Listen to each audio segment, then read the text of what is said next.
স্বাগত জানাচ্ছি সকালের বাণী ডিজিটাল থেকে। প্রদীপ রায়ের ক্যামেরা, আমি সেলিম সরকার।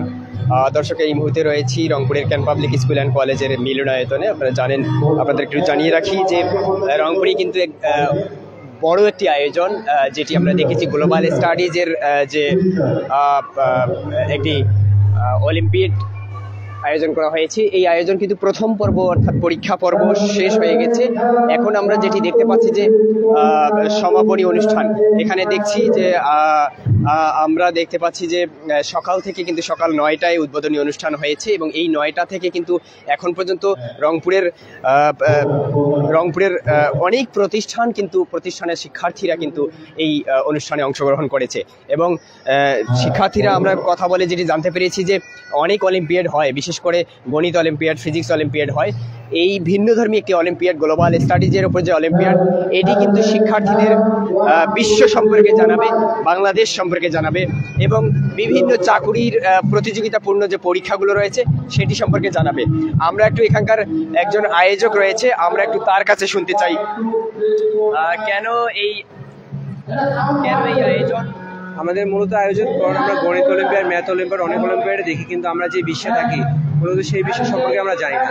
আমাদের মূল লক্ষ্য এই বিশ্ব সম্পর্কে স্টুডেন্টদেরকে জানানো। আমাদের এই জন্য হতো আমাদের অলিম্পিয়াডের মধ্যে একটি অলিম্পিয়াড আইকিউ কন্টেস্ট, তার সাথে সেমিনারও হচ্ছে পৃথিবীকে কেন্দ্র করে পৃথিবীকে জানানোর, স্টুডেন্টকে সহজ করার উপায়ে, সহজ বন্ধুসুলভভাবে পৃথিবীকে কীভাবে জানানো যায় আমরা সেই সুযোগের চেষ্টা করছি জানার জন্য। আমাদের এখানে কালচারাল প্রোগ্রাম হবে এবং সবশেষে পুরস্কার বিতরণের অনুষ্ঠান হবে। পুরস্কার বিতরণের মধ্যে আমাদের প্রাইজ মানি রয়েছে, ক্রেস্ট রয়েছে। টোটাল স্কুলে আমরা গিয়েছি রংপুর শহরে মোটামুটি সব বড় বড় স্কুল, 20-25টা স্কুলে আমরা গিয়েছি। টোটাল রেজিস্ট্রেশন আমাদের 1000+ রেজিস্ট্রেশন হয়েছে সব রংপুর শহরের সকল স্কুল মিলে। আয়োজনটা কেমন ছিল? আয়োজনটা আলহামদুলিল্লাহ অনেক ভালো হয়েছে, আমাদের সফল হয়েছে আয়োজনে। এখন আমরা কিছুক্ষণের মধ্যেই আমরা পুরস্কার ঘোষণা করব।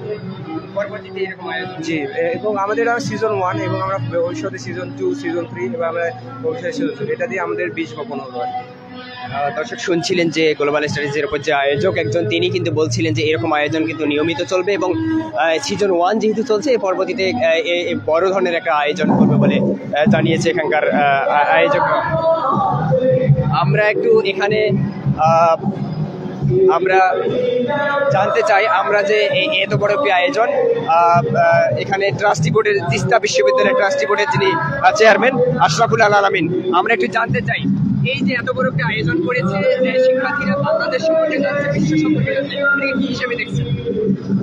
আমি বিষয়টিকে খুবই পজিটিভলি দেখেছি, কারণ এই ছোট ছোট ছেলেমেয়েরা যে এরকম একটি উদ্যোগ গ্রহণ করেছে, আসলে আমাদের দেশের ছেলেমেয়েদেরকে এগিয়ে যেতে গেলে তাদের বাংলাদেশ এবং বিশ্বের সকল ইনফরমেশন আসলে তাদেরকে জানতে হবে। সুতরাং এই উদ্যোগটা চমৎকার একটি উদ্যোগ এবং আমি ভীষণভাবে অ্যাপ্রিসিয়েট করি এই সমস্ত ছেলেমেয়ে যারা এই উদ্যোগটি গ্রহণ করেছে। আমি মনে করি এই ধরনের অলিম্পিয়াড বা এই ধরনের আয়োজন এটা অনেক বেশি বেশি হওয়া উচিত। আমরা যারা এই সমস্ত কাজের সঙ্গে জড়িত আছি তাদের আরও বেশি বেশি করে সহযোগিতা করা উচিত এবং ছেলেমেয়েদেরকে উদ্বুদ্ধ করা উচিত এই কর্মসূচিগুলোতে। ধন্যবাদ। যে শুনছিলেন যে ট্রাস্টি বোর্ডের চেয়ারম্যান তিস্তা বিশ্ববিদ্যালয়, তিনি যেটি বলছিলেন যে এ ধরনের আয়োজন নিয়মিত হওয়া উচিত এবং শিক্ষার্থীরা যাতে জানতে পারে, জানার যে পরিসর সেটি বৃদ্ধি করার জন্যই কিন্তু এরকম একটা আয়োজন হওয়া উচিত। এবং সেই সাথে আমরা দেখেছি যে এখানে যে আয়োজন করেছে সেই আয়োজন কিন্তু প্রায় 1000 শিক্ষার্থী অংশগ্রহণ করেছে এবং বিভিন্ন বিশ্ববিদ্যালয়ের শিক্ষার্থী আয়োজন করেছে। এখানে আয়োজকদের মধ্যে আমরা 2-1 জনের সাথে কথা বলে যেটি জানতে পেরেছি যে তারা যেটি বলছে যে এরকম আয়োজনেরা প্রতিনিয়ত করবে এবং সামাজিক এবং স্বেচ্ছাসেবী কাজের মাধ্যমেই আয়োজন করা সম্ভব। আমরা আরেকজনের কাছে শুনতে চাই, এই যে স্বেচ্ছাসেবী একটি কাজ, কেন এটা উদ্যোগ? আসলে হচ্ছে আমরা যেই বিশ্বে থাকি সেই বিশ্ব সম্পর্কে আমরা জানি না। আমরা যদি একটা স্টুডেন্টের কাছে ম্যাপ একটা ধরে দিই, যদি বলি যে এই ম্যাপের মধ্যে উত্তর দিক কোনটা, অনেক স্টুডেন্টই বলতে পারবে না যে এই ম্যাপের উত্তর দিক কোনটা।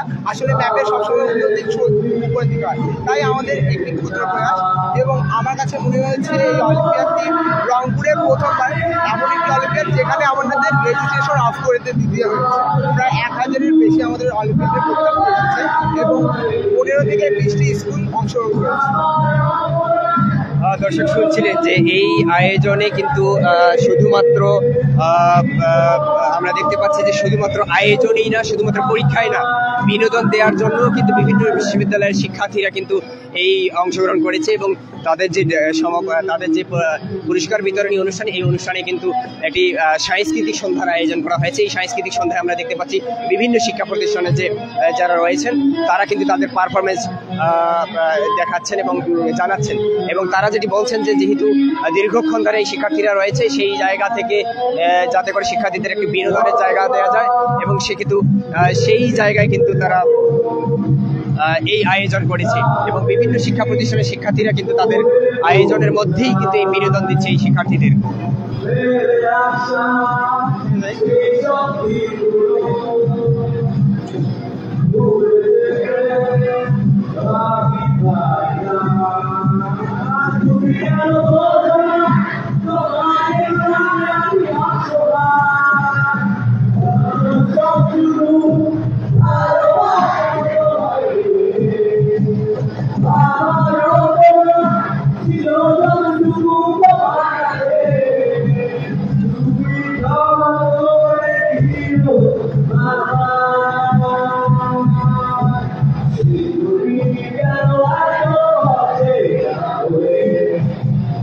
ওটাই শুধু গানটাই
দর্শক শুনছিলেন এই কিন্তু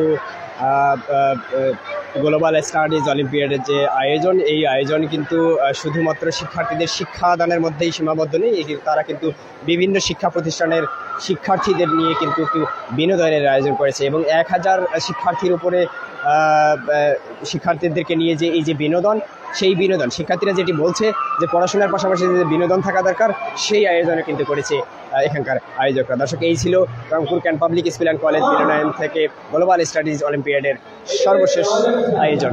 পরবর্তী প্রোগ্রাম দেখতে চোখ রাখুন সকালের বাণীতে।